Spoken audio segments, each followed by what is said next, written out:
Então, pessoal, todos bem? Sejam todos novamente bem-vindos ao canal. Vamos tratar de um assunto com muito potencial de cobrança nas suas provas da advocacia pública. Vamos tratar sobre um instituto interessantíssimo da ciência processual e também do direito processual constitucional, que é o amicus curiae. Na verdade, eu vou tratar sobre amicus curiae, o que ele pode e o que ele não pode fazer na jurisprudência, mas antes a gente vai tratar sobre o que é o Instituto e o seu regramento no Código de Processo Civil. O regramento no CPC é bastante simples. Você pode acompanhar o que diz o CPC sobre o amicus curiae a partir do artigo 138 do Código.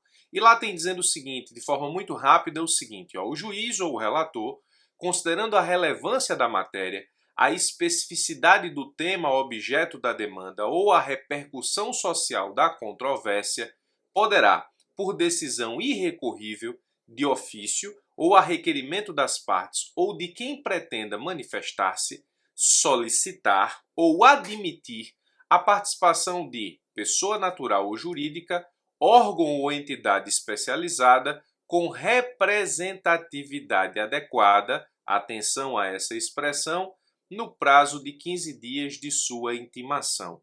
O artigo 138, portanto, faz previsão do amicus curiae enquanto possibilidade da sua intervenção no processo. Parágrafo 1º.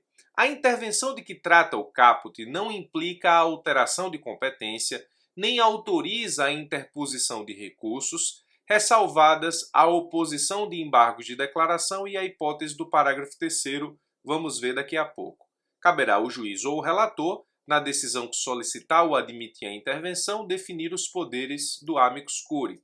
E o amicus curiae poderá recorrer da decisão que julgar o incidente de resolução de demandas repetitivas. Então, ele pode apresentar embargos de declaração, pode recorrer da decisão que julgar o incidente de resolução de demandas repetitivas, a sua intervenção não altera a competência, não importa a alteração ou deslocamento de competência, e está aqui, ele pode participar do processo desde que haja representatividade adequada. Basicamente é o que nos diz o Código de Processo Civil. Muito bem, quais são as principais características do amicus curiae que eu trago para os senhores? Ele é conhecido comumente como o amigo da corte, não é uma parte, não é efetivamente uma parte interessada, por isso que aqui a gente não fala em intervenção de terceiros. Trata-se de um amigo da corte que vai apresentar ao tribunal ou ao juiz informações que vão ajudar o julgador a decidir de forma mais justa, subsidiado com todos os fatos, argumentos e informações possíveis sobre a pretensão deduzida em juízo. Trata-se o amicus curiae de terceiro representativo de certo grupo, categoria ou interesse. E isso nós tiramos da ideia de representatividade adequada, que eu falo daqui a pouco. A intervenção do amicus curiae tem por objetivo, como falei, o aperfeiçoamento da decisão judicial, justamente porque ele vai subsidiar o juízo com informações. E informação é tudo o que o juiz precisa para que possa decidir de forma mais justa e equânime, subsumindo fato e norma. Então a intervenção tem por objetivo o aperfeiçoamento da decisão judicial. Não se exige do amicus curiae imparcialidade.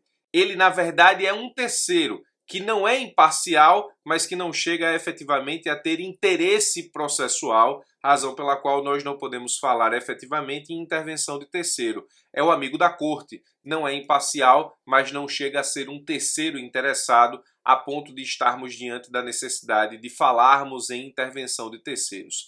Mas se exige do amicus curiae a representatividade adequada. Vimos que isso está no texto do artigo 138 do Código de Processo Civil.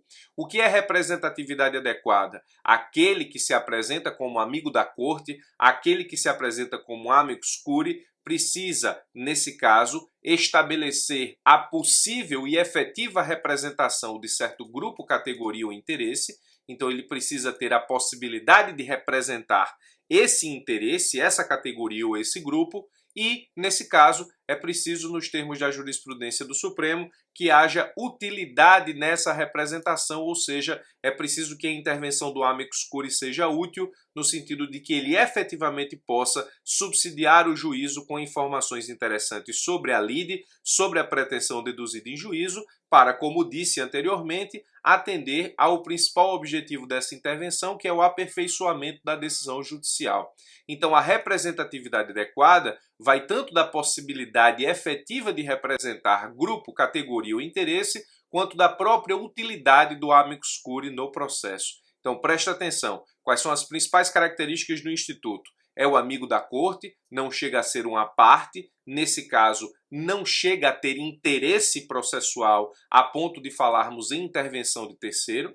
Segundo, é um terceiro representativo de certo grupo, categoria ou interesse. Sua intervenção tem por objetivo o aperfeiçoamento da decisão judicial. Quarto, não se exige imparcialidade do amicus curiae, mas, como disse, não há um interesse a ponto de se transformar em terceiro interessado. Se exige, contudo, a representatividade adequada, que é o somatório da possibilidade de representação de certo grupo, categoria ou interesse, somada à utilidade dessa intervenção para o feito, ou seja, no sentido de realmente subsidiar o juízo com informações que possam aperfeiçoar a decisão judicial.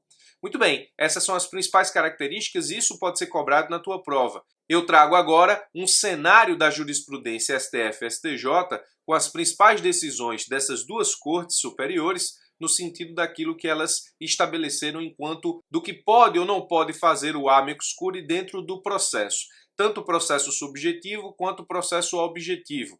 As decisões do Supremo são efetivamente calcadas na atuação do amicus curiae no processo objetivo, processos de controle, enquanto que as decisões do STJ são calcadas no amicus curiae enquanto processos subjetivos. O STJ tratou da DPU e da OAB, é o que nós vamos analisar. Então, primeiro um quadro rápido. O STJ em 2020 tem uma jurisprudência dizendo que não pode o amicus curiae propor ação direta ou medida liminar.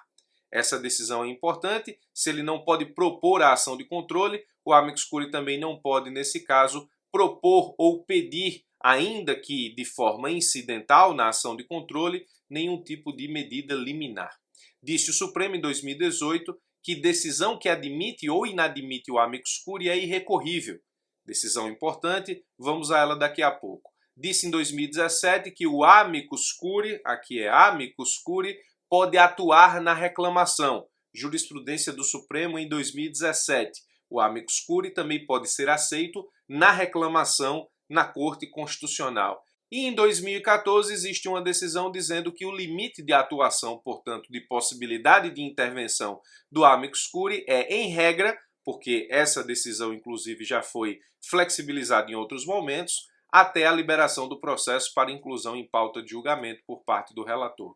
Essas são as principais decisões do STF sobre amicus curiae. No STJ você tem em 2014 uma decisão sobre a DPU como amicus curiae. Essa decisão é muito interessante e citada pelos livros doutrinários justamente para exemplificar a representatividade adequada. Vamos a ela daqui a pouco. E tem uma outra decisão em 2012 dizendo que a OAB não pode intervir como amicus curiae em causa que não tem potencial para gerar efeito multiplicador e envolve apenas direitos individuais. De novo, aqui a questão da representatividade adequada. Os dois julgados do STJ são importantes para entender o requisito da representatividade adequada, com a DPU em 2014 e com a OAB em 2012. E as decisões do Supremo são interessantes para saber o que pode e o que não pode o amicus curiae nos processos de controle objetivo, portanto, nos processos de controle de constitucionalidade.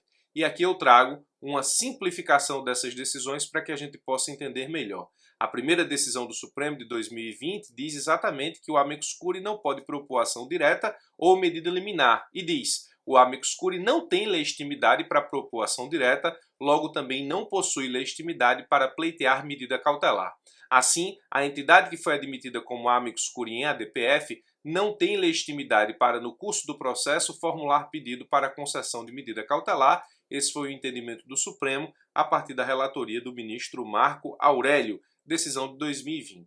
Em outra decisão, agora em 2018, o Supremo diz que é irrecorrível a decisão que admite ou inadmite o amicus curiae no processo objetivo. Então, tanto a decisão do relator que admite como a que inadmite o amicus curiae é irrecorrível, isso no processo objetivo, porque aqui no Código de Processo Civil, para os processos subjetivos, a gente já sabe que a decisão é irrecorrível no sentido da possibilidade de intervenção do amicus curiae, decisão importante do Supremo Tribunal Federal em 2018, portanto, tanto a que admite quanto a que inadmite o amicus curiae não se pode recorrer via agravo interno. Outra decisão do Supremo, 2017, é cabível a intervenção do amicus curiae na reclamação, aqui é uma decisão muito simples de entender. Outra decisão do Supremo agora em 2014 diz: o amicus curiae não poderá intervir se o processo já foi liberado pelo relator para que seja incluído na pauta de julgamento. Nesse caso, em regra, a atuação do amicus curiae vai até antes desse momento processual, ou seja, ele poderia intervir até antes do relator liberar o processo para a pauta de julgamento. Esse julgado é interessante, mas essa é a regra geral, porque o próprio Supremo já flexibilizou essa regra em outros momentos. As duas decisões do STJ, DPU como amicus curiae, é uma decisão importante para estudarmos a representatividade adequada. Veja o que diz o STJ.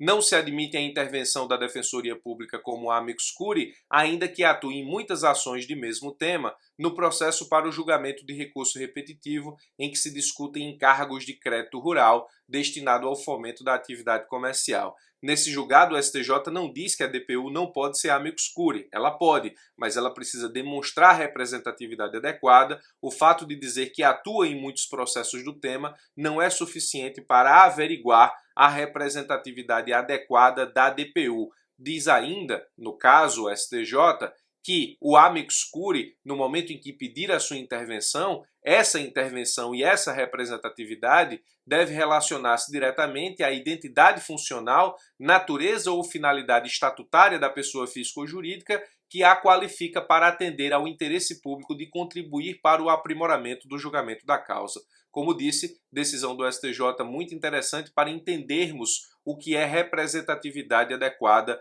para fins de aceitação do amicus curiae e sua intervenção no processo. O recurso especial é esse, 1.333.977/2014. Nesse julgado, o STJ negou a atuação da DPU justamente porque não encontrou representatividade adequada, e o argumento de que a DPU participa de muitos processos iguais não é suficiente para averiguar essa representatividade adequada nos termos do que entendeu o STJ. Julgado importante para que a gente entenda exatamente a representatividade adequada enquanto requisito para a intervenção do amicus curiae. E em outra decisão, em 2012, o STJ diz que a OAB não pode intervir como amicus curiae em causa que não tem potencial para gerar efeito multiplicador e envolve apenas direitos individuais. Olha o que disse o STJ. Não estando o presente recurso submetido ao rito dos recursos repetitivos, nem se incluindo na hipótese de multiplicidade de demandas similares, a demonstrar a generalização da decisão, não há previsão legal para a inclusão do Conselho da Ordem dos Advogados do Brasil na condição de amicus curiae, notadamente por quanto em discussão direito individual ao recebimento de verba advocatícia. Então, entendeu o STJ que não há representatividade adequada da OAB para funcionar como amicus curiae se a causa diz respeito tão somente a recebimento de verba advocatícia no que diz respeito à pretensão jurídica individual que chegou ao STJ. Então, aqui não havia representatividade adequada da OAB no caso, razão pela qual ela não pôde intervir também nesse feito enquanto amicus curiae. Duas decisões do STJ sobre representatividade adequada, basicamente, e 4 decisões do Supremo sobre o que pode e o que não pode o amicus curiae nos processos de controle objetivo, além das principais características do Instituto, aqui já estudadas, além do que diz o Código de Processo Civil sobre o Instituto do amicus curiae. Está aqui, portanto, uma boa revisão sobre a amicus curiae, e muita coisa do que está aqui pode estar nas suas próximas provas de advocacia pública. Espero ter te ajudado com isso. Por esse vídeo eu fico por aqui. Forte abraço e até os nossos próximos encontros.